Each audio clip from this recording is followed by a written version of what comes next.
하이델베르 의문답 제43주일 44번째 주일입니다. 제112문 제9계명에서 우리를 향하신 하나님의 뜻은 무엇입니까? 답. 하나님의 뜻은 아무에게도 거짓 증언을 하지 말고 다른 사람의 말을 왜곡하지 말며 잡담이나 비방하지 말고 정당한 이유 없이 또는 사연을 들어보지도 않고 함부로 남을 정죄하지 말라는 것입니다. 그리고 법정이나 기타 다른 곳에서 거짓말이나 모든 위증을 거부해야 합니다.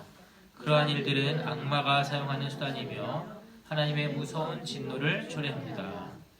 오직 진리를 사랑하고 진실을 말하며 그것을 공적으로 인정해야 합니다. 그리고 이웃의 선한 이름을 보호하고 드높이기 위하여 최선을 다해야 합니다.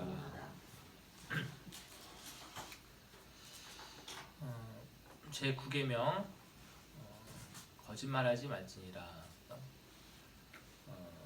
거기에서 하나님의 나타내신 뜻이 무엇이냐 했을 때 아무에게도 무엇으로도 거짓 증언을 하지 말라.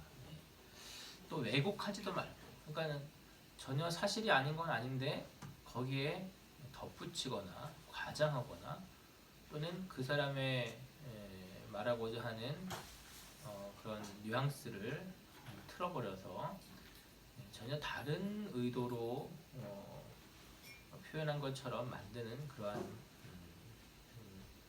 이상한 수법 등을 다 거절하고 있습니다.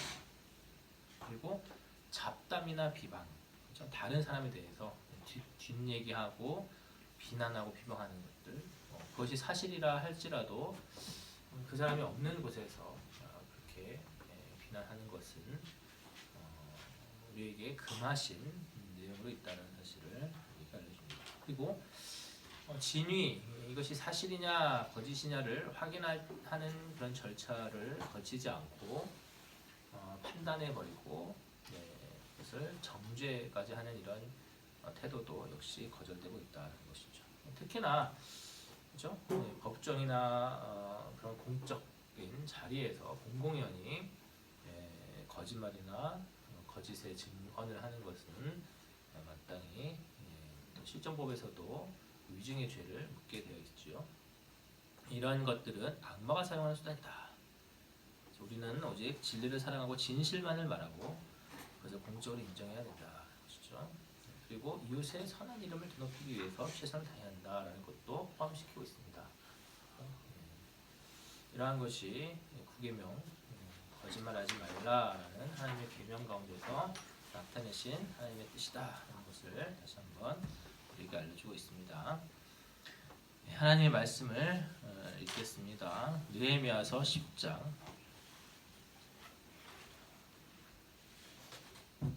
느헤미야서 10장입니다.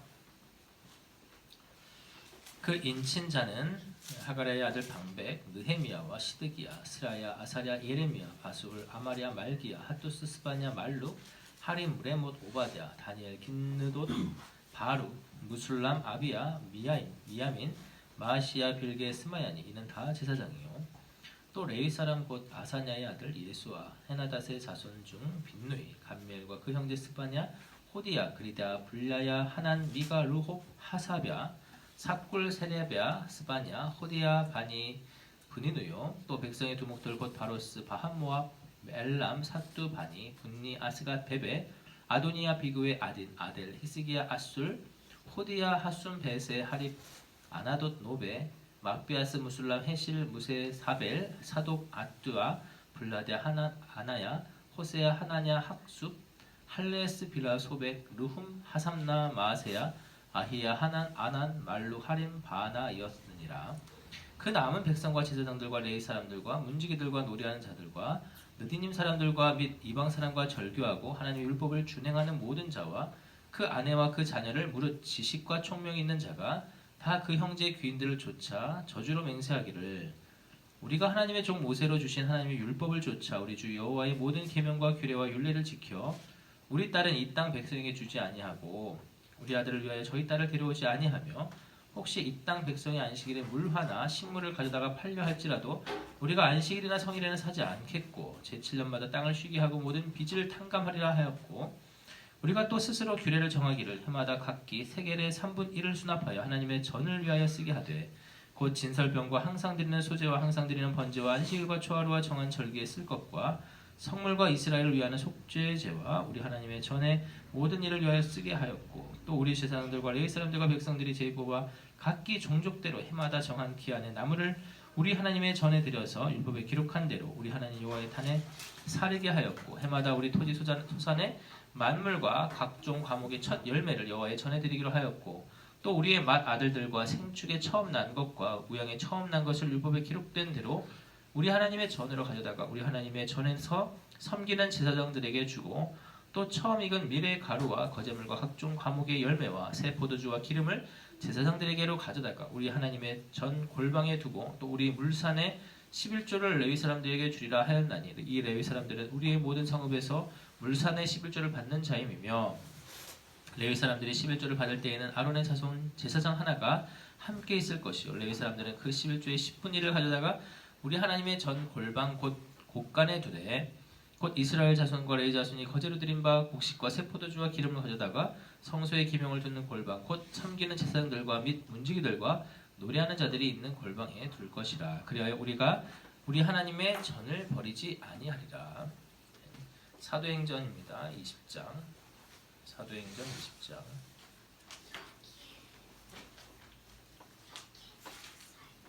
사도행전 20장. 소요가 그침에 바울이 제자들을 불러 권한 후에 작별하고 떠나 마게도냐로 가니라. 그 지경으로 다녀가며 여러 말로 제자들에게 권하고 헬라에 이르러 거기 석 달을 있다가 배 타고 수리하러 가고자 할 그때에 유대인들이 자기를 해하려고 공모함으로 마게도냐로 다녀 돌아가기를 작정하니 아시아까지 함께 가는 자는 베레아 사람 브로의 아들 소바도와 데살로니가 사람 아리스다고와 세군도와 더베 사람 가이오와 및 디모데와 아시아 사람 두기고와 드로비모라. 그대로 먼저 가서 드로아에서 우리를 기다리더라. 우리는 무교절 후에 빌립보에서 배로 떠나 닷새 만에 드로아에 있는 그들에게 가서 이레를 머무니라. 안식 후 첫날에 우리가 떡을 떼려 하여 모였더니 바울이 이튿날 떠나고자 하여 저희에게 강론할세 말을 밤중까지 계속하매 우리의 모인 윗다락에 등불을 많이 켰는데 유두고라 하는 청년이 창에 걸터 앉았다가 깊이 졸더니 바울이 강론하기를 더 오래 하며 졸음을 이기지 못하여 3층 누에서 떨어지거늘 일으켜보니 죽었는지라. 바울이 내려가서 그 위에 엎드려 그 몸을 안고 말하되 떠들지 말라 생명이 저에게 있다 하고 올라가 떡을 떼어 먹고 오랫동안 곧 날이 새기까지 이야기하고 떠나니라. 사람들이 살아난 아이를 데리고 와서 위로를 적지 않게 받았더라. 우리는 앞서 배를 타고 아소에서 바울을 태우려고 그리로 행선하니 이는 자기가 도보로 가고자 하여 이렇게 정하여 준 것이라. 바울이 아소에서 우리를 만나니 우리가 배에 올리고 미둘레네에 가서 거기서 떠나 이튿날 기오 앞에 오고 그 이튿날 사모에 들리고 또 그 다음날 밀레도에 이르니라. 바울이 아시아에서 지체치 않기 위하여 에베소를 지나 행선하기로 작정하였으니 이는 될 수 있는 대로 오순절 안에 예루살렘에 이르려고 급히 가미르라. 바울이 밀레도에서 사람을 에베소로 보내어 교회의 장로들을 청하니 오매 저에게 말하되 아시아에서 들어온 첫날부터 지금까지 내가 항상 너희 가운데서 어떻게 행한 것을 너희도 아는 바니 곧 모든 겸손과 눈물이며 유대인의 관계를 인하여 당한 시험을 참고 주를 섬긴 것과 유익한 것은 무엇이든지 공중 앞에서나 각 집에서나 꺼림이 없이 너에게 전하여 가르치고 유대인과 헬라인들에게 하나님께 대한 회개와 우리 주 예수 그리스도께 대한 믿음을 증거한 것이라. 보라 이제 나는 심령의 매임을 받아 예루살렘으로 가는데 저기서 무슨 일을 만날는지 알지 못하노라. 오직 성령이 각성에서 내게 증거하여 결박과 환난이 나를 기다린다 하시나 나의 달려갈 길과 주 예수께 받은 사명 곧 하나님의 은혜의 복음 증거하는 일을 마치려 하면은 나의 생명을 조금도 귀한 것으로 여기지 아니하노라. 보라 내가 너희 중에 왕래하며 하나님 나라를 전파하였으나 지금은 너희가 다 내 얼굴을 다시 보지 못할 줄 아노라. 그러므로 오늘 너희에게 증거하노니 모든 사람의 피에 대하여 내가 깨끗하니 이는 내가 꺼리지 않고 하나님의 뜻을 다 너희에게 전하였음이라. 너희는 자기를 위하여 또는 온 양떼를 위하여 삼가라. 성령이 저들 가운데 너희로 감독자를 삼고 하나님이 자기 피로 사신 교회를 치게 하셨느니라. 내가 떠난 후에 흉악한 이리가 너희에게 들어와서 그 양떼를 아끼지 아니하며 또한 너희 중에서도 제자들을 끌어 자기를 쫓게 하려고 어그러진 말을 하는 사람들이 일어날 줄을 내가 아노니 그러므로 너희가 일깨어 내가 3년이나 밤낮 쉬지 않고 눈물로 각 사람을 훈계하는 것을 기억하라. 지금 내가 너희를 주와 및 그 은혜의 말씀께 부탁하노니 그 말씀이 너희를 능히 든든히 세우사 거룩히 하심을 입은 모든 자 가운데 기업이 있게 하시리라. 내가 아무의 은이나 금이나 의복을 탐하지 아니하였고 너희 아는 바에 이 손으로 나와 내 동행들의 쓰는 것을 당하여 범사에 너에게 모본을 보였으니 곧 이같이 수고하여 약한 사람들을 돕고 또 주 예수의 친히 말씀하신 바 주는 것이 받는 것보다 복이 있다 하심을 기억하여야 할지니라. 이 말을 한 후 무릎을 꿇고 저희 모든 사람과 함께 기도하니 다 크게 울며 바울의 목을 안고 입을 맞추고 다시 그 얼굴을 보지 못하리라 한 말을 인하여 더 근심하고 배에까지 그를 전송하니라. 다 같이 일어나셔서 시편 124편 8절 말씀으로 우리의 신앙을 고백합니다. 우리의 도움은 시작. 우리의 도움은 천지를 지으신 여호와의 이름에 있도다. 다시 한번. 우리의 도움은 천지를 지으신 여호와의 이름에 있도다. 하나님 우리 아버지와 주 예수 그리스도로 조차 은혜와 평강이 있기를 원하노라. 홀로 세세뭉토록 찬송과 영광과 존귀와 경배 및 예배를 받으시기에 합당하신 거룩한 삼위일체 한 분 하나님, 오늘도 하나님의 영원전에 정하신 뜻과 그 기뻐하심과 그 거룩한 의논에 따라 이 땅 가운데 유일한 구속주, 대속자, 또 심판주로 오실 그리스도 예수로 말미암아 하나님께서 그에게 의탁하신 자, 맡긴 자들을 위하여, 저들의 의롭다함을 위하여, 그들에게 다시는 정죄함이 없게 하시기 위하여 이 땅에 보내시고, 그로 말미암아 단번에 영원한 제사를 드리게 하시어 하나님의 공의를 만족하며 하나님과 우리를 화목케 하시고 그 어떠한 사탄의 그 대적의 괴계를 물리치며 고소와 정죄를 물리치게 하시는 성령의 끊임없는 인치심의 사역과 보증의 사역을 우리로 하여금 받아 누리게 하여 주시는 이 무상의 은총을 인하여 이 시간도 무한히 감사와 찬송과 영광을 올려드립니다. 우리의 그 어떠함이 아닌 오직 하나님의 정하심을 따라 얻게 된 이 무상의 은총을 인하여 우리가 우리의 죄로 영원히 죽을 수밖에 없는 우리가 하나님을 아버지로 또 언제든지 담대하게 주의 보좌 앞에 나아가 주께 간구하며 주의 말씀을 듣게 하시며 주의 말씀을 보게 하시며 주의 말씀을 깨우치게 하시고 주의 말씀대로 살고자 하는 새로운 의지와 새로운 능력으로 살아가게 하시고 우리를 매 순간마다 성령으로 말미암아 견인케 하시고 마침내 완전히 거룩하게 하시고 영화롭게 하실 하나님의 이 모든 은혜의 사역을 인하여 다시 한번 감사와 영광과 찬송을 올려드립니다. 이 무상의 은총, 그리하여 영원한 주의 나라 가운데서 영원토록 주와 함께 왕노릇할 이 감당치 못할 은총을 우리에게 허락하셨음에도 불구하고 우리의 한 주간의 삶은 참으로 하나님 앞에 우리의 삶 자체를 도무지 드릴 수 없는 연약함과 게으름과 범죄함 투성이었음을 고백합니다. 만일 우리의 행위로 주 앞에 드려짐이 되고 주께서 받아주심이 되었다면 하나님께서는 받으실 만한 그 어떠한 행위가 우리 가운데 조금도 있지 않음을 판단하시오 영원한 형벌 가운데 던져질 것이 분명한 사실로 있음을 고백합니다. 그러나 우리의 행위 자체로 보지 아니하시고 그리스도께서 단번에 획득하신 그 의롭다 하심을 통하여 우리를 바라봐 주시기 때문에 우리를 여전히 의롭다 하시고 여전히 사랑받는 자녀로 인정하여 주시기 때문에 이 시간도 주께서 제정하신 거룩하고 구별된 주의 날에 예배자로 주의 자녀요 주의 교회요 주의 성도여 신자로 주의 택함받은 자녀로 서게 되었음을 고백합니다. 이 고백을 우리의 마음 가운데 우리 입술 가운데 있게 하시는 주를 찬송하오니 오늘의 이 예배를 주께서 기뻐 받아 주옵시고 이 예배를 인하여서 우리는 주의 말씀으로 다시 한번 새롭게 되는 귀하고 복된 시간 될 수 있도록 인도하여 주옵소서. 감사드리며 주 예수 그리스도 이름으로 기도합니다. 아멘. 시편 찬송합니다. 119편 1절에서 8절 232쪽입니다.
출애굽기 20장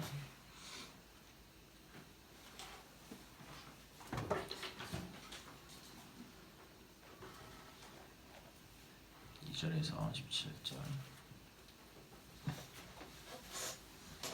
주의 계명을 선언합니다. 출애굽기 20장 2절에서 17절 시작.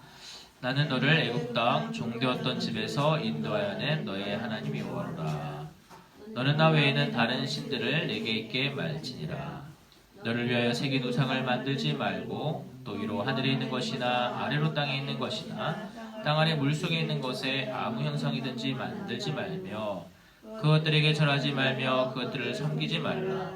나 여호와 너의 하나님은 질투하는 하나님인즉 나를 미워하는 자의 죄를 갚되 아비로부터 아들에게로 3, 4대까지 이르게 하거니와 나를 사랑하고 내 계명을 지키는 자에게는 천대까지 은혜를 베푸느니라. 너는 너희 하나님 여호와의 이름을 망령되이 일컫지 말라. 나 여호와는 나의 이름을 망령되이 일컫는 자를 죄 없다 하지 아니하리라. 안식일을 기억하여 거룩히 지키라. 엿새 동안은 힘써 내 모든 일을 행할 것이나 제7일은 너희 하나님 여호와의 안식일인즉 너나 내 아들이나 내 딸이나 내 남종이나 내 여종이나 내 육축이나 내 문 안에 유하는 객이라도 아무 일도 하지 말라. 이는 엿새 동안에 나 여호와가 하늘과 땅과 바다와 그 가운데 모든 것을 만들고 제7일에 쉬었음이라. 그러므로 나 여호와가 안식일을 복되게 하여 그 날을 거룩하게 하였느니라. 내 부모를 공경하라. 그리하면 너희 하나님 나 여호와가 내게 준 땅에서 내 생명이 길리라. 살인하지 말지니라. 간음하지 말지니라. 도적질하지 말지니라. 내 이웃에 대하여 거짓 증거하지 말지니라. 내 이웃의 집을 탐내지 말지니라. 내 이웃의 아내나 그의 남종이나 그의 여종이나 그의 소나 그의 낙이나 무릇 내 이웃의 소유를 탐내지 말지니라. 사도신경으로 신앙을 고백합니다.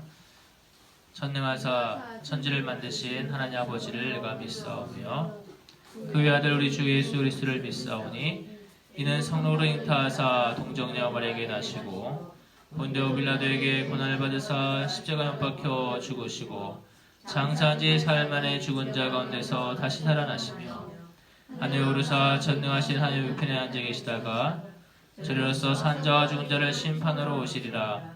성령을 믿사오며 거룩한 공회와 성도와 서로 교통하는 것과 죄를 사하여 주는 것과 몸이 다시 사는 것과 영원히 사는 것을 믿사옵나이다. 아멘. 시편 찬송 119편 9절에서 16절 233쪽입니다.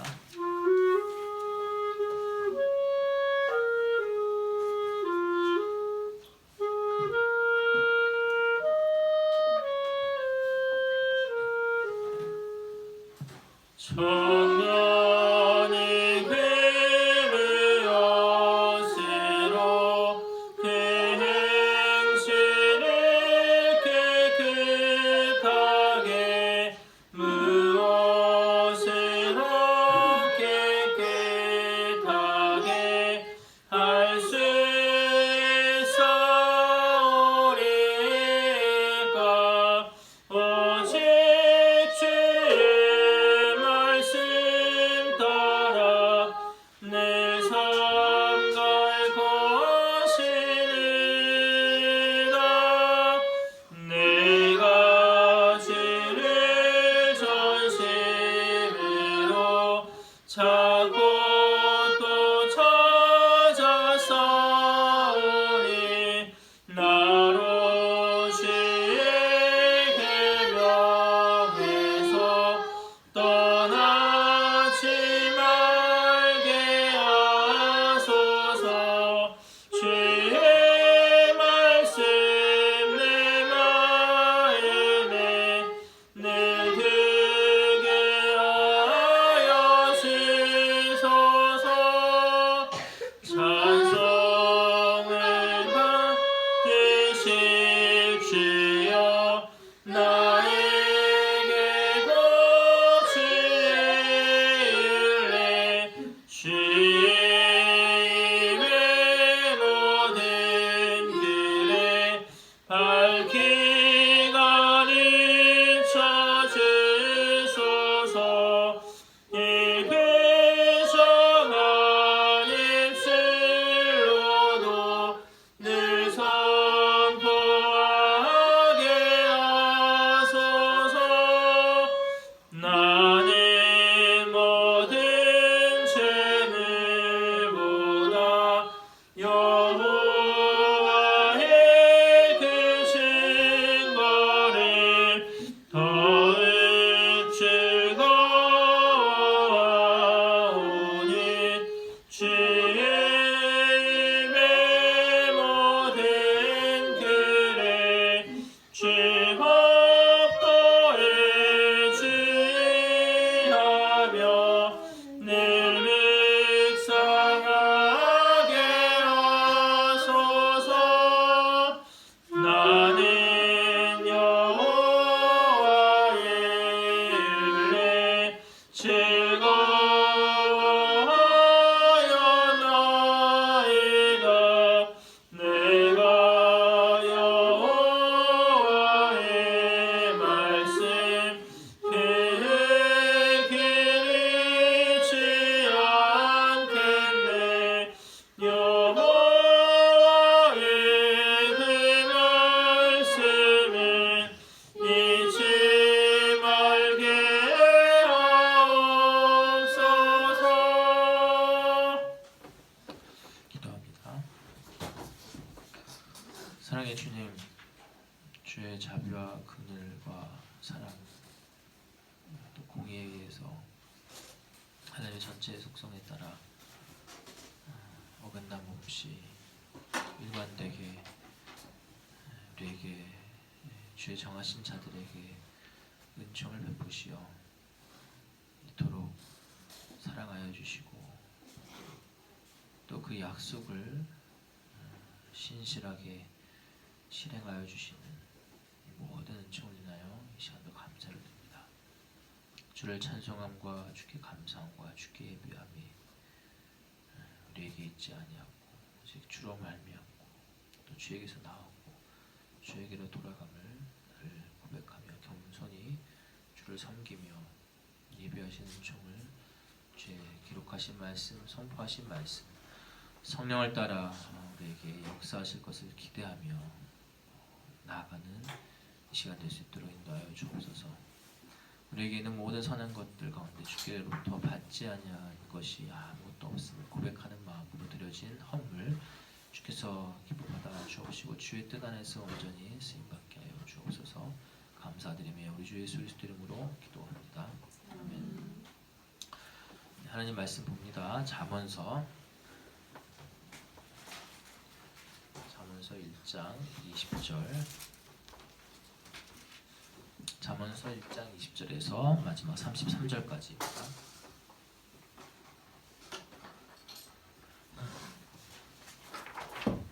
제가 받들어 읽겠습니다. 잠언서 1장 20절에서 33절 지혜가 길거리에서 부르며 광장에서 소리를 높이며 헌화하는 길머리에서 소리를 지르며 성문 어귀와 성중에서 그 소리를 발하여 가로되 너희 어리석은 자들은 어리석음을 좋아하며 거만한 자들은 거만을 기뻐하며 미련한 자들은 지식을 미워하니 어느 때까지 하겠느냐. 나의 책망을 듣고 돌이키라. 보라, 내가 나의 신을 너희에게 부어주며 나의 말을 너희에게 보이리라. 내가 부를지라도 너희가 듣기 싫어하였고 내가 손을 펼지라도 돌아보는 자가 없었고 도리어 나의 모든 교훈을 멸시하며 나의 책망을 받지 아니하였은즉 너희가 재앙을 만날 때에 내가 웃을 것이며 너희에게 두려움이 임할 때에 내가 비웃으리라. 너희의 두려움이 광풍같이 임하겠고 너희의 재앙이 폭풍같이 이르겠고 너희에게 근심과 슬픔이 임하리니 그때 너희가 나를 부르리라. 그래도 내가 대답지 아니하겠고 부지런히 나를 찾으리라. 그래도 나를 만나지 못하리니 대저 너희가 지식을 미워하며 여호와 경외하기를 즐거워하지 아니하며 나의 교훈을 받지 아니하고 나의 모든 책망을 업신여겼음이라. 그러므로 자기 행위의 열매를 먹으며 자기 꾀에 배부르리라. 어리석은 자의 퇴보는 자기를 죽이며 미련한 자의 안일은 자기를 멸망시키려니와 오직 나를 듣는 자는 안연히 살며 재앙의 두려움이 없이 평안하리라. 잠언서 강의 세 번째 시간입니다.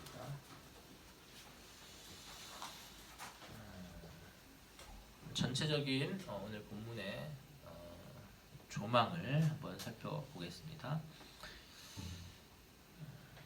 아마 잘못을 행하여 곤경에 처한 경우에 가장 쉬우면서 일반적인 변명은 무지일 것입니다. 그러니까 모른다, 몰라서 그랬다라는 것이죠. 근데 오늘 본문에서는 이런 변명이 분명하게 때로는 암시적으로 거부되고 있다는 것이죠. 지혜는 땅속 깊이 숨어 있어 파내어야만 찾을 수 있거나 산 꼭대기에 앉아 있는 외로운 현자만이 가질 수 있는 숨은 보물이 아니다라고 본문에서 말하고 있습니다. 반대로 지혜는 길거리에서 소리를 지르며 가르침을 받을 자를 두루두루 찾고 있다라고 이야기합니다. 이 하나님의 말씀에 제시된 대로 옳은 길과 악한 길은 이 책을 읽고 따르는 모든 자에게 열려 있는 것처럼 보여집니다. 동시에 이 부분은 귀 있는 자는 누구나 들어야 할 성령의 참된 음성이기도 합니다. 길거리에서 소리를 지르는 지혜의 호소는 듣는 모든 자를 위한 약속과 연결됩니다. 지혜를 거부한 자에게 심판을 선언한 26절에서 28절은 본문의 핵심이자 절정에 해당됩니다. 26절에서 28절은 재앙이 어리석은 자에게 임할 때 지혜가 비웃을 것이며 그들이 지혜를 찾을 때 외면할 것이라고 말하며 27절은 실제로 재앙이 임할 것이라는 사실을 삼중적으로 3번 거듭하여 확인해 줍니다. 지혜는 추상적이거나 세속적이거나 학문적인 것이 아니라 인격적이며 신학적이다라는 것이죠. 지혜를 거부하는 것은 곧 하나님을 거부하는 것이 됩니다.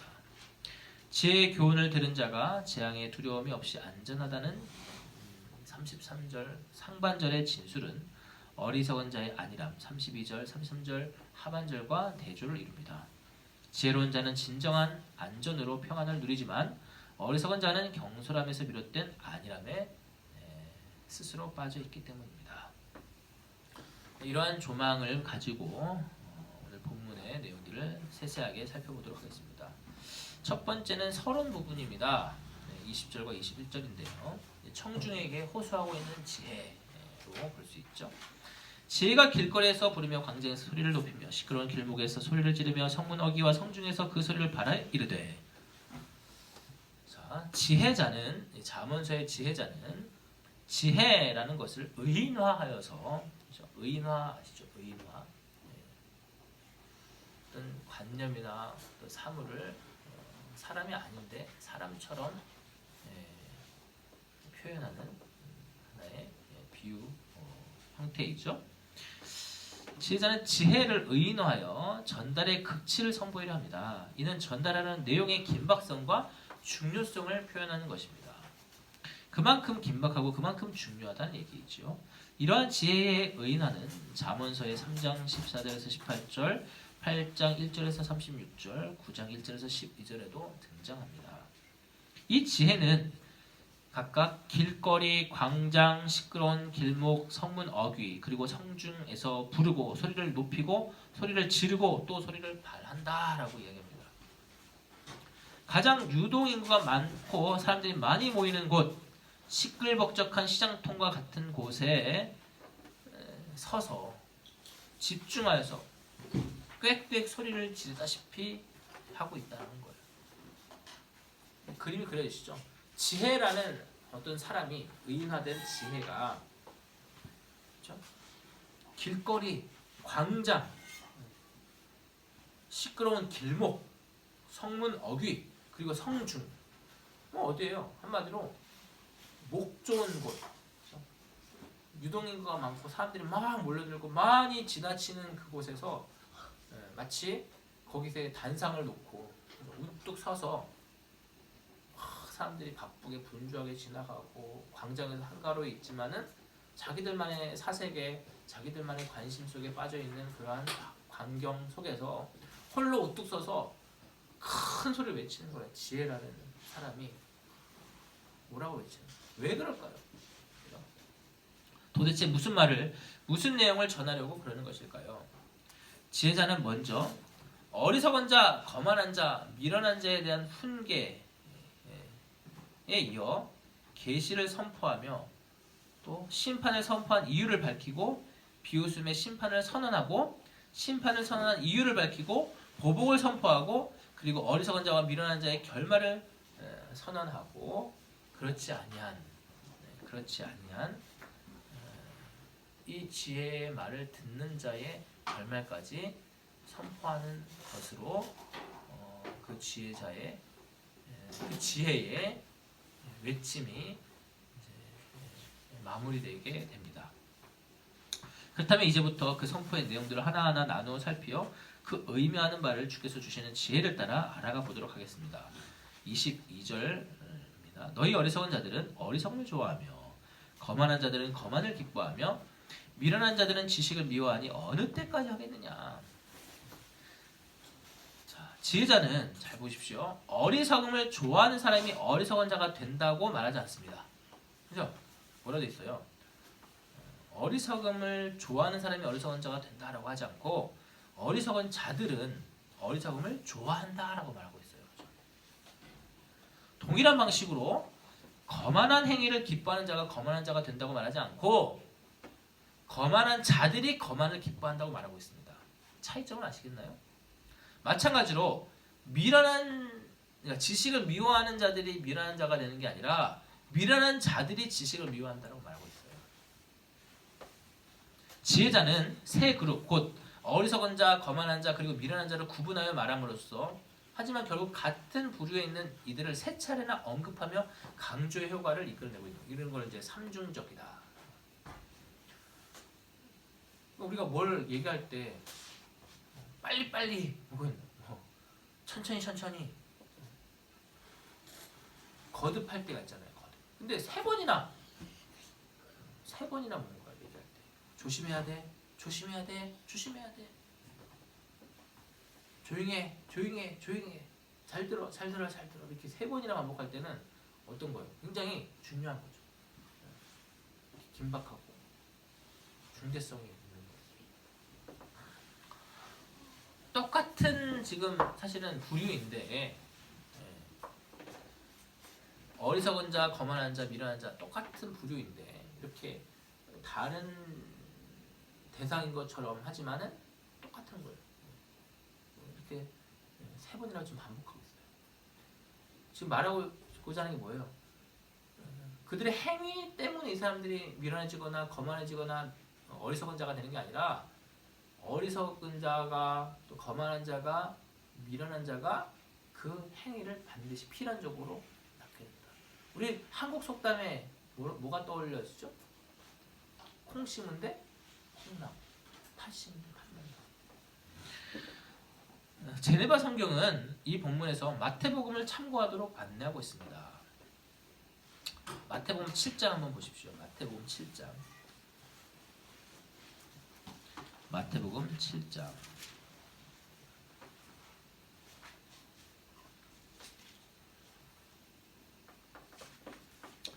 제네바 성경이 24절에서 27절을 언급합니다. 마태복음 7장 24절에서 27절. 한번 같이 읽어보도록 하겠습니다. 마태복음 7장 24절에서 27절 시작. 그러므로 누구든지 나의 이 말을 듣고 행하는 자는 그 집을 반석 위에 지은 지혜로운 사람 같으리니 비가 내리고 창수가 나고 바람이 불어 그 집에 부딪히되 무너지지 아니하나니 이는 주초를 반석 위에 놓은 연고요.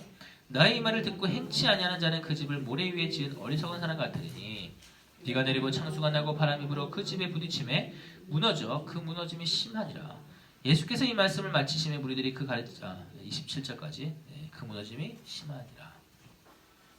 이는 소위 우리가 잘 아는 반석 위에 지은 집과 모래 위에 지은 집에 대한 비유의 말씀입니다. 그렇죠?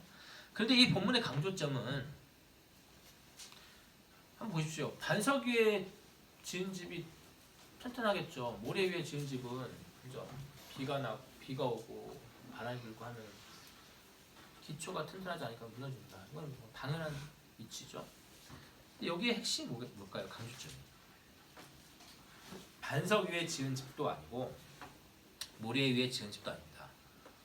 어디에 있냐 하면은 나의 이 말을 듣고 행하는 자와 나의 이 말을 듣고 행치 아니하는 자에 있습니다. 거기에 이미 결론이 내려 있다는 거예요. 그렇다면 우리 주 예수 그리스도께서 마태복음 7장에서 말씀하신 나의 이 말들이 뭐겠어요? 나의 이 말들, 원래 이 말이 아니라 나의 이 말들이거든요. 복수형이에요. 나의 이 말들을 듣고 행하는 자, 행치 않는 자 이렇게 딱 두 그룹은 나뉘잖아요. 그죠? 그러면은 예수님께서 지금 마태복음 7장 가면서 말씀하시고 계시는 언급하고 계시는 나의 이 말들은 뭘 가리킬까요? 그 말들은 결국은 산에 오르시어 하신 말씀 전체, 곧 산상수훈으로 알려진 말씀 전체입니다. 산상수훈 말씀 전체. 그러니까 예수님께서 마태복음 5장 1절에서 무리를 보시고 산에 올라가 앉으시니 제자들이 나온지라 하면서 입을 열어 가르쳐 가라사대 심령이 가난한 자는 복이 있나니 하면서 소위 팔복을 강화를 하시잖아요. 예. 그러면서 쭉 산에 오르셔서 소위 산상수훈 혹은 산상보훈이라고 하는 말씀들을 쭉 이어갑니다. 쭉 이어가요. 그 말씀, 그래서 산에서 내려오시기까지 오늘 그 7장 이제 27절까지 말씀하시고 내려오는 그 가운데에 선언하신 모든 말씀이 다 나의 이 말들, 예수님께서 지금 증언하시고 계시는 나의 이 말들 전체가 되겠죠.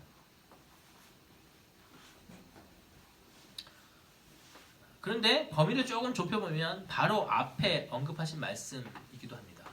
그러니까 7장 24절 바로 앞에 무슨 말씀이냐면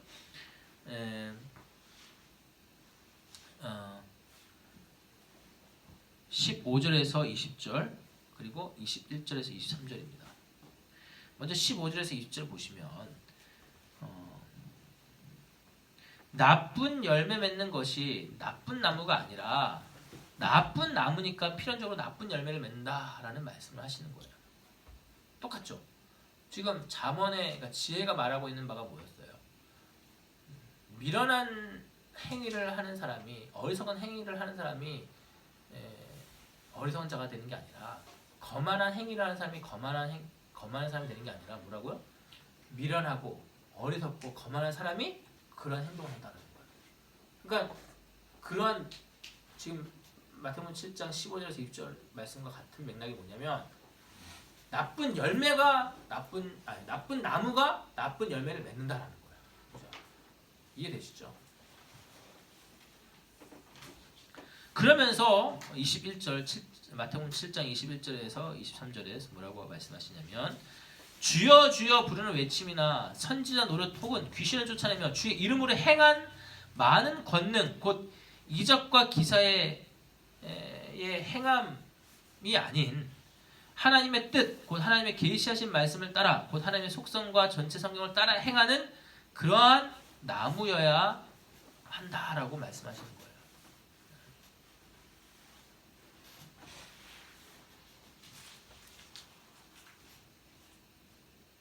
그러면서 행위로 그런 행위로 유사한 행위로 자신의 어떠함이 증거되기를 강조하는 이들에 대해서 일침을 가하시는 거죠. 왜? 율법사들과 바리새인들과 서기관들이 그걸 잘하거든요. 그들의 화려한 그런 의복과 제사장의 의복과 또 그들이 행하는 어떤 절기와 해달들을 지키는 이러한 것들을 통하여서 행위들을 통하여서 그들의 어떠함이 자신의 신분을 보장하는 것처럼 그렇게 살아가고 있기 때문에 근데 하나님께서는 그리스도께서는 그들을 향해서 뭐라고 했어요? 화 있을진저 저주를 받을진저 O to you 하시면서 뭐라고 해요? 외식하는 자들이요 가식적인 자들아 거짓말쟁이들아 이렇게 말씀하시는 거예요. 근데 그들은 그렇게 얘기하는 거예요. 지금 7장 21절에서 주님 제가 주의 이름으로 선지자 노릇하며 주의 이름으로 귀신을 쫓아내며 주의 이름으로 많은 권능을 행치 아니하였습니까? 이런 행함들이 있지 않았습니까? 병도 고치고 큰 사역도 이루고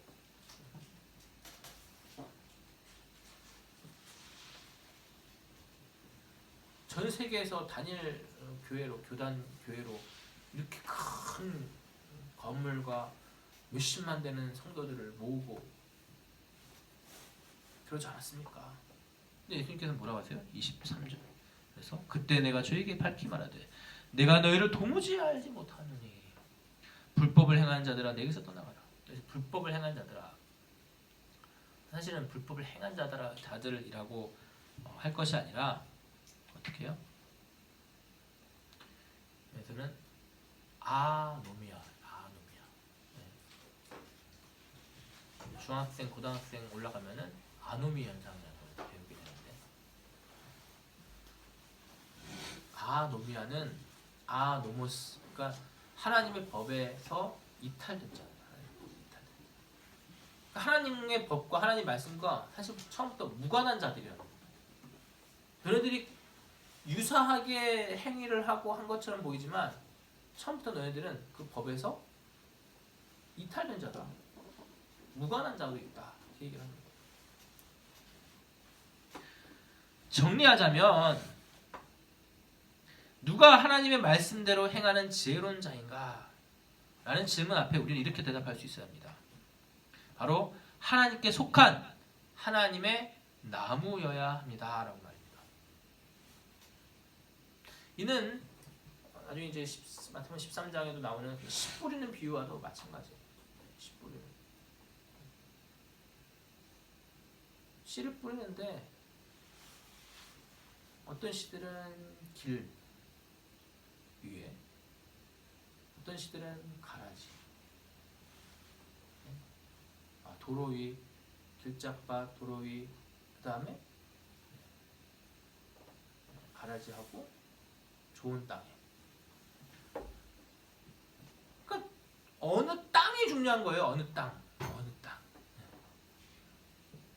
근데 사람들은 이 땅을 개간하여서 좋은 땅으로 스스로 어떻게 내가 준비해야 될 것처럼 아니라니까요.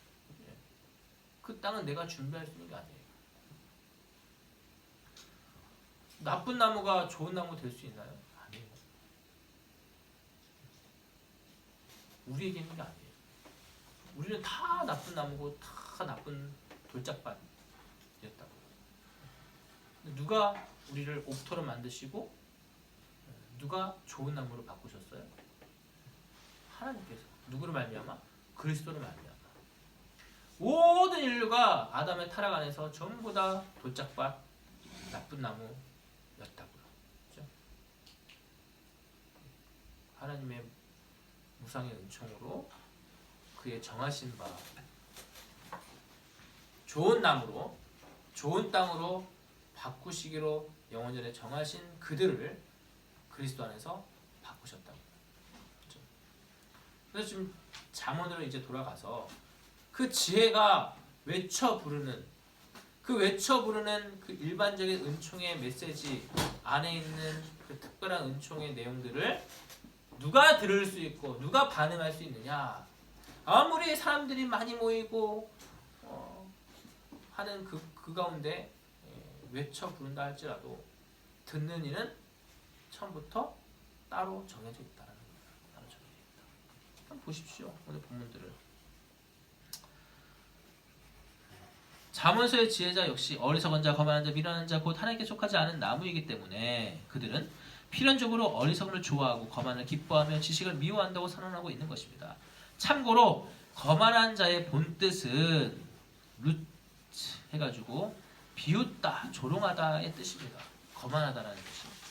그러니까 지혜에 대하여 진리에 대하여 콧방귀 뀌며 자신의 지혜와 지식과 경험과 자산 및 건강만을 신뢰하고 의지하며 그 가치관을 따라 살아가겠다라는 거예요. 그죠? 지혜자의 부르심 앞에 뭐라고요? 거만하다라는 것은 뭐라고요? 루치 해가지고 콧방귀 뀌다. 뭔 소리야? 내 경험이 있는데, 내 지식이 있는데, 내가 배운 게 있는데, 내 돈이 있는데, 내 건강이 있는데 무슨 소리야? 이런 거예요. 그게 거만한 거예요.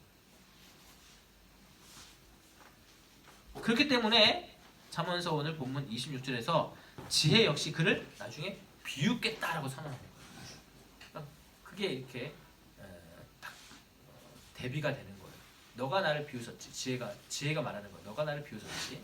나도 너를 비웃겠다. 이렇게 말씀하시는 거예요. 하지만 잠언서 첫 번째 강의 시간에도 언급하였듯이 우리 역시 주의 정하심을 쫓아 개별적으로 효력이 있는 부르심을 입기 전까지는 어리석은 자, 거만한 자, 미련한 자였음을 잊지 말아야 할 것입니다. 그렇기 때문에 지혜자는 23절 나의 책망을 듣고 돌이키라. 보라 내가 나의 영을 너희에게 부어주며 내 말을 너희에게 보이리라 라고 말하고 있는 것입니다. 곧 지혜는 어리석고 거만하며 미련한 자 가운데 그의 책망을 듣고 돌이킬 자들을 향해 효력있게 부르시어 그들로 하여금 생명에 이르는 회개의 열매를 맺게 하시는 중생의 은혜를 그의 영을 통해 부으시겠다라고 말씀하시는 것입니다. 지혜는 자신의 책망의 소리, 즉 효력 있는 부르심을 듣고 반응하여 돌이키는 자들에게 자신의 영, 그리스도의 영, 성령을 부어주시겠다라고 선언합니다. 그리고 그리하여 어떻게 하겠다고 또 하시죠? 뭐라고 되어 있습니까? 보라 내가 나의 영을 너에게 부어주며 내 말을 너에게 보이리라. 네. 과연 하나님의 영은 그의 기록하신 말씀을 쫓아 바로 그 말씀에 의해 바로 그 말씀을 위해 그의 택정하신 자녀들에게 역사하시겠다는 거예요. 그러니까 성령의 역사 가운데서 우리는 사람들이 그런 소위 은사주의, 신비주의, 또 오순절파 사람들이 강조점이 뭐냐면 신사도 운동 이런 자들이 강조하는 게 뭐냐면 성령의 역사예요. 성령이 일하심. 근데 그거를 신비한 역사로만 이해를 많이 해요. 치중을 해요. 이적과 기사와 그런 하늘의 음성 이런 거 아니에요.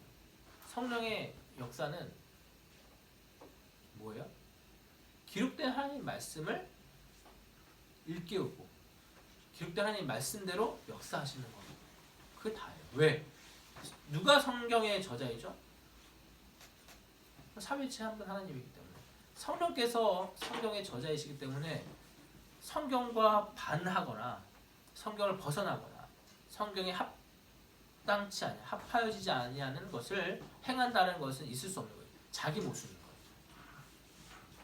이해되시죠? 그래서 지금 뭐라고 말씀하세요? 지혜 역시 내가 나의 영을 즉 성령을 너에게 부어주어서 뭘 하시겠다? 나의 말을 나의 기록된 말씀을 보이겠다. 보이겠다는 건 뭐예요? 알려주겠다. 깨닫게 해주겠다. 그거예요.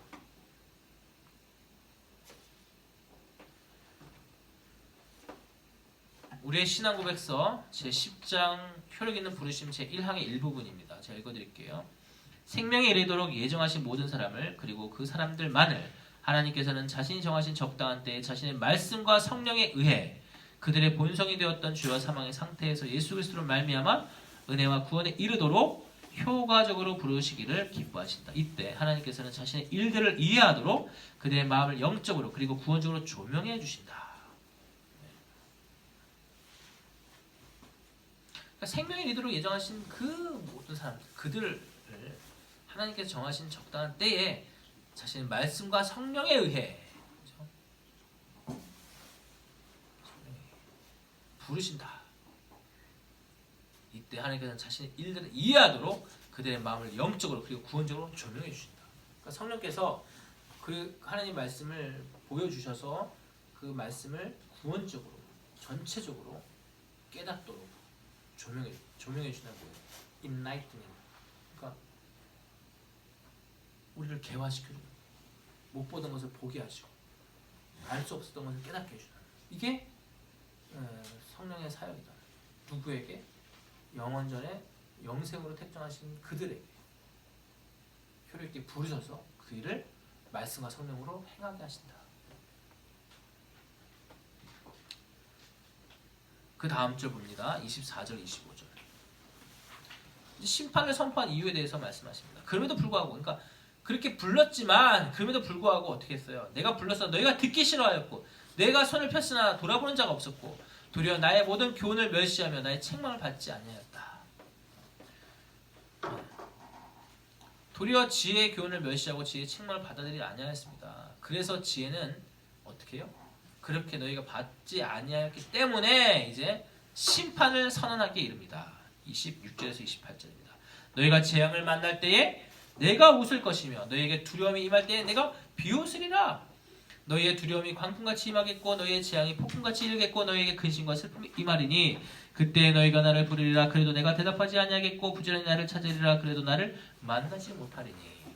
곧 지혜는 저들에게 재앙을 내리실 터인데 그때 저들이 지혜를 향하여 비웃었던 것처럼 이번에는 지혜가 비웃을 것이며 저들에게 두려움이 임할 때에도 지혜가 비웃을 것임을 선언합니다.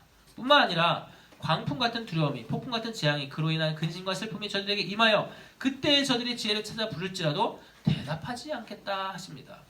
부지런히 찾아도 만나주지 않겠다 하십니다. 하지만 저들과는 다르게 우리는 들으시며 만나주시며 회복시켜 주실 것입니다. 역대하 6장 한번 보겠습니다. 역대하 6장. 솔로몬이 성전을 건축하고 하나님께 봉헌하는 가운데 드렸던 기도 일부입니다. 6장 26절에서 31절까지 역대하서 6장 26절에서 31절까지 함께 읽도록 하겠습니다. 역대하 6장 26절에서 31절 시작. 만일 저희가 주께 범죄함을 인하여 하늘이 닫히고 비가 없어서 주의 벌을 받을 때에 이곳을 향하여 빌며 주의 이름을 인정하고 그 죄에서 떠나거든 주는 하늘에서 들으사 주의 종들과 주의 백성 이스라엘의 죄를 사하시고 그 마땅히 행할 선한 길을 가르쳐 주옵시며 주의 백성에게 기업으로 주신 주의 땅에 비를 내리시옵소서. 만일 이 땅에 기근이나 온역이 있거나 곡식이 시들거나 깐부기가 나거나 메뚜기나 황충이 나거나 적국이 와서 상업을 에워싸거나 무슨 재앙이나 무슨 질병이 있든지 물어나고 한 사람이나 혹 주의 온 백성 이스라엘이 다 각각 자기의 마음에 재앙과 고통을 깨닫고 이 전을 향하여 손을 펴고 무슨 기도나 무슨 간구를 하거든 주는 계신 곳 하늘에서 들으시며 사유하시되 각 사람의 마음을 아시오니 그 모든 행위대로 갚으시옵소서. 주만 홀로 인생의 마음을 아심이니이다. 그리하시면 저희가 주께서 우리 열조에게 주신 땅에서 사는 동안에 항상 주를 경외하며 주의 길로 행하리이다.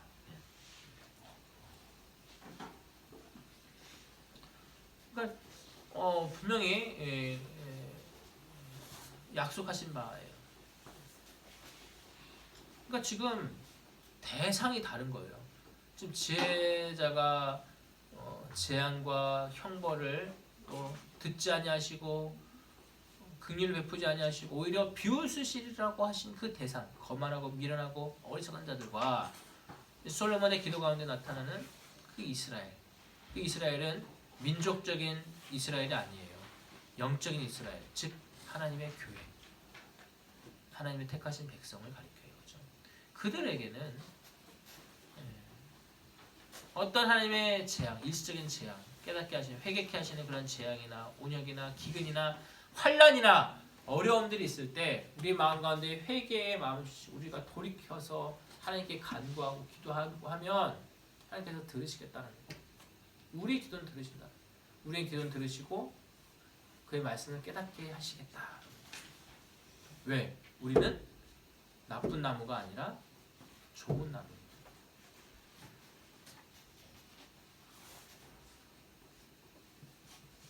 지혜는 또 한 번 저들을 듣지 않겠다 선언하시는 이유에 대해서 설명합니다. 아래 29절, 30절. 대저 너희가 지식을 미워하며 여호와 경외하기를 즐거워하지 아니하며 나의 교훈을 받지 아니하고 나의 모든 책망을 업신여겼기 때문이다. 여기서의 지식은 지혜의 또 다른 표현입니다. 물론 지식과 지혜는 엄연히 구분되지만 여호와를 경외함이 지식의 근본이며 그 지식이 곧 지혜이기 때문에 얼마든지 혼용하여 바꿔가며 사용할 수 있는 것입니다. 그렇기 때문에 본절에서 지혜는 지식을 미워함이 곧 여호와 경외하기를 즐거워하지 아니함이라고 바꿔가며 표현하고 있는 것입니다. 또한 저들에게 심판을 선포한 이유는 지혜의 교훈을 받지 않고 도리어 지혜의 모든 책망을 업신여겼기 때문이다 라고 밝히고 있습니다. 그러하였기 때문에 지혜는 저들을 향하여 또다시 공의의 심판을 선포합니다. 31절입니다. 그러므로 자기 행위의 열매를 먹으며 자기 꾀에 배부르리라. 본절의 의미는 배부른 식사 후에 즐거운 포만감을 의미하는 것이 아니라 과식으로 말미암는 혐오감을 의미한다라고 제네바 성경에서 이야기합니다. 첨언하자면 표면적으로 자기 행위의 열매를 먹으며 자기 꾀에 배부른다라는 것은 아주 자연스러운 것으로 보여집니다. 그렇죠? 내 행위에 따라서 내가 한 것에 따른 대가를 받고 내가 한 것에 따라서 내가 대가를 받는 이런 것은 굉장히 이치적으로 합리적인 것처럼 보이잖아요. 하지만 매우 여기서의 본문의 말씀은 매우 두려운 표현이다라는 거예요. 왜냐하면 마치 이런 것과 같습니다. 이제 죽이 되든 밥이 되든 네가 알아서 해. 이렇게 말하는 것과 같아요. 사실 어떤 경우에는 보호자의 또 후견인의 돌봄이나 도움 없이 혼자 해결하거나 성취하는 경험들도 적지 않게 보여주기도 합니다. 하지만 이 본문에서는 완전히 다릅니다. 왜냐하면 지혜가 곧 하나님께서 그의 일반적인 은총을 거두시겠다라고 말씀하시는 것과 같기 때문입니다. 주께서 인류 가운데 한 개인이나 민족에게 일반 은총을 거두시는 순간 그 대상은 어떻게 되죠? 그 타락한 본성대로 곧장 치닫게 되어서 삽시간에 파멸로 이어지게 되었다는 사실은 역사적으로 잘 경험되어 있는 부분이기 때문입니다. 뿐만 아니라 지혜는 주께서는 그러한 그 대상을 향해 공의의 심판을 선포하실 것이기 때문입니다. 그러니까 하나님께서 일반적인 은총을 싹 거두셔서 그들의 타락한 본성대로 치달아 가면 범죄할 게 뻔하잖아요. 스스로 자멸할 거잖아요. 파멸에 이를 거란 말이에요. 근데 하나님께서는 일반적인 은총을 싹 거두시는 것이 하나님께 공정치 못하거나 공평치 못하거나 말할 수 없잖아요. 왜?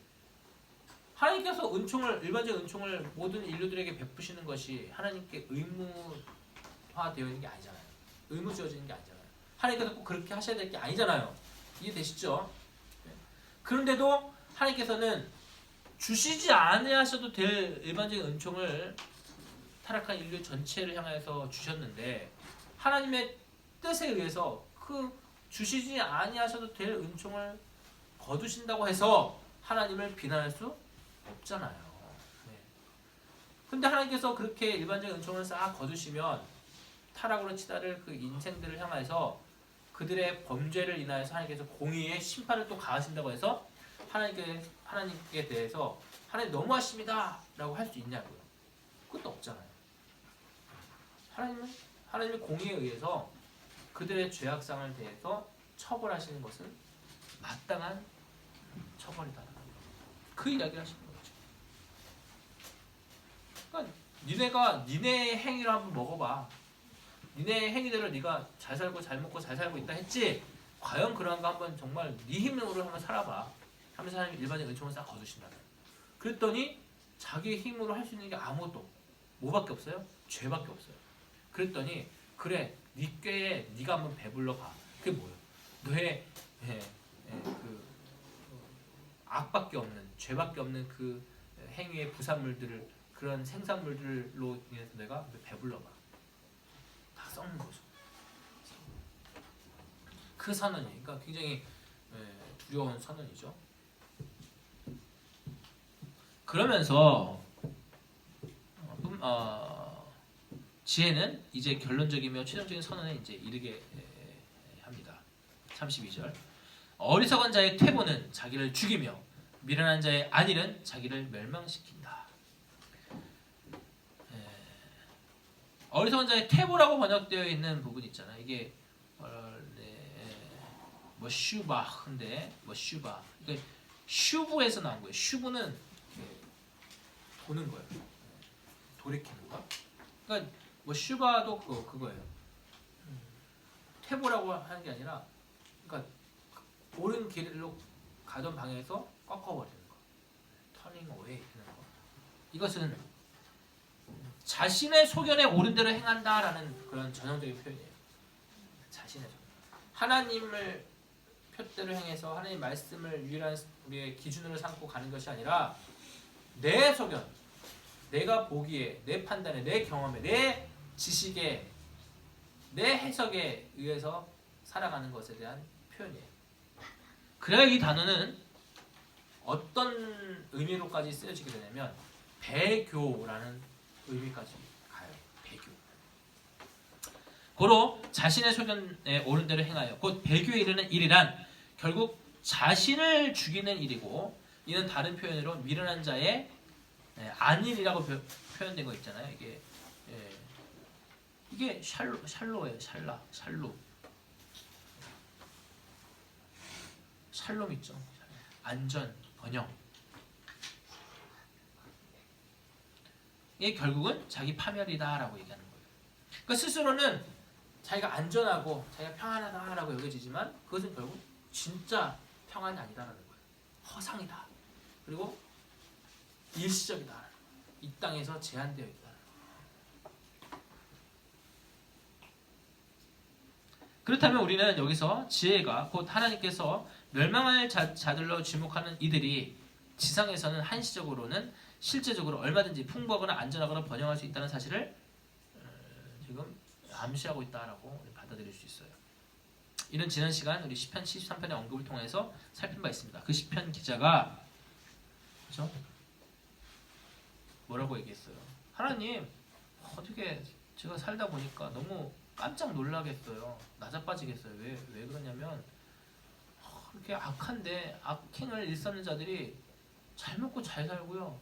또 심지어 오래 살아요. 이거 어떻게 해석해야 됩니까? 하나님의 공의가 살아있는 건 맞습니까? 그때 어떻게 깨달았다 했죠? 내가 성소에 들어가서야, 즉 하나님의 말씀과 하나님 언약의 말씀과 그렇죠? 하나님의 정하신 뜻을 보게 됐을 때, 그들의 결말을 믿음의 눈으로 보게 되었을 때, 아 그렇군요.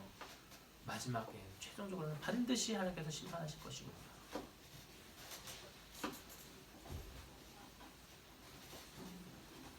그런 것처럼 우리는 여기서 지혜의 선을 따라 또다시 확신할 수가 있는 것입니다. 그들의 운명을. 그렇죠? 반면에 마지막 33절 오직 내 말을 듣는 자는 평안히 살며 재앙의 두려움이 없이 안전하리라. 지혜의 말을 듣는 자, 들을 수 있는 자, 들을 귀를 주시고 듣게 하시는 은총을 입은 자는 참되고 영원한 평안과 영원한 재앙과 형벌의 두려움 없이 안전에 거할 것임을 선포하면서 지혜의 부르짖음을 마무리하고 있습니다. 그러니까 앞서서 미련한 자는 자기의 안일, 자신의 평안을 의지하다가 이것이 허망한 허상의 즉 모래 위에 지은 것과 같은 것이라는 사실을 모르고 있다가 우르르 마침내 무너져 버릴 것인데 가짜 평안이었다, 가짜 샬롬이었다라고 얘기하잖아요. 근데 반면에 뭐라고 딱 이제 대비를 합니까? 오직 내 말을 듣는 자, 내 말을 듣는 자는 뭐예요? 오늘 본문을 통해서 우리가 신학적으로 그 의미적으로 접근한 것이 뭐예요? 내 말을 듣는 자. 누가 지혜의 말을 들을 수 있느냐?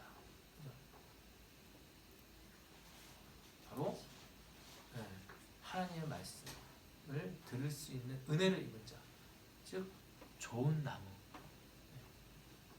하나님 택정을 입은 자, 하나님의 말씀을 듣고 보고 깨달을 수 있는 은혜를 입은 자만이, 그죠? 그들은 참된 평안, 정말 샬롬 가운데 살고, 여기서의 샬롬은 뭐예요? 영원한 샬롬이에요. 지상에서는 샬롬처럼 안 보인다 할지라도 우리는 그 가운데서도 영적으로 우리는 샬롬을 누릴 수 있고, 또 영원토록 진정한 샬롬, 꺼지지 않는 샬롬, 퇴색지지 않는 샬롬 가운데, 평안 가운데 우리는 살 수 있다. 재앙의 두려움이 없이 우리는 살 수 있다.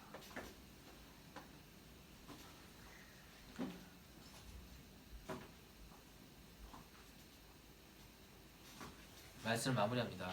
자, 그렇다면 누가 이 지혜의 부르심을, 주님의 효력 있는 부르심을, 삼위 하나님의 계시를 들을 수 있으며 볼 수 있으며 받을 수 있으며 깨달을 수 있습니까?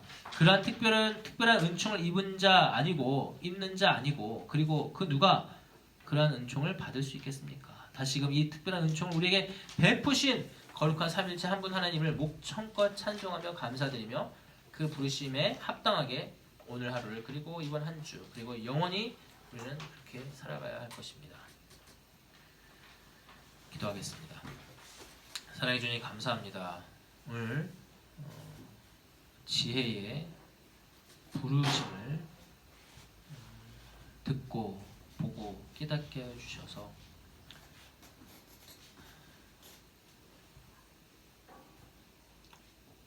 오고 가는 모든 세대 가운데 하나님의 부르심이 일반적인 은총 가운데 팽개치 못할 만큼 있게 하셨으나, 하나님의 부르심을, 혈육 있는 부르심에 반응할 수 있는 자들은 모든 이들이 아니요, 듣는 모든 이들이 아니요, 들을 수 있는, 참되게 듣고 깨닫고 반응할 수 있는 하나님의 은혜를 입은 자들 뿐임을 다시 한번 보게 하여 주셔서 감사를 드립니다. 그리하 해서 우리에게는 일시적인 또 세속적인 재앙이나 어려움이나 재난이나 모든 어려움들이 있다 할지라도 그것이 영원하고 실질적인 것이 아니라 사라져버리고 거쳐져 버릴 것인 허상일 뿐이며, 우리에게 약속된 바 된 안연함, 평안함, 풍만함, 충만함과 기쁨과 즐거움은 영원하며 꺼지지 아니하며 퇴색되지 아니하는 성격이라는 사실을 다시 한번 생각하고, 우리 가운데 있는 이 어려움의 현실을 기쁨과 감사로 받아들이며 감내하며 묵묵히 성도의 행할 바를 다 하며 주의 계시의 말씀 깨닫게 하시는 주의 영의 외침에 적극적으로 반응하고 늘 그 가운데 젖어 살 수 있도록 오늘 하루도 은총 가운데 이끌어 주옵소서. 모든 것을 감사드리며 주 예수 그리스도 이름으로 기도합니다. 아멘. 시편 찬송 119편 17절에서 24절 234쪽입니다.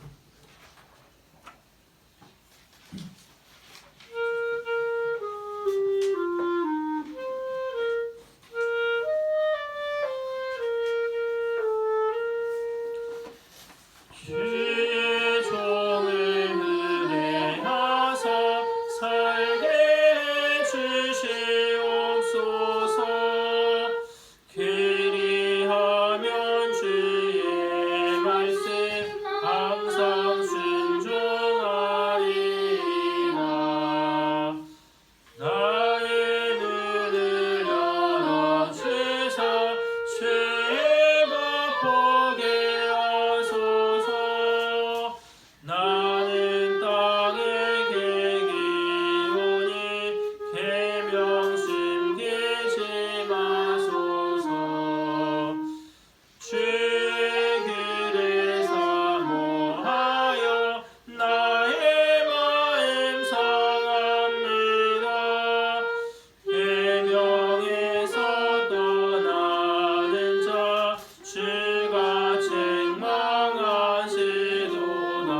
이제는 우리를 구원하신 예수 그리스도의 은혜와 아버지 하나님의 무한하신 사랑하심과 성령 하나님의 교통교제 충만 이롭게 하여 주시니 오늘 그 누가 지혜의 말을 듣고 참되게 반응할 수 있는가에 대한 질문 앞에 네, 주의 무상의 은총을 입은 자만이 그러할 수 있습니다 라고 참되게 고백할 수 있는,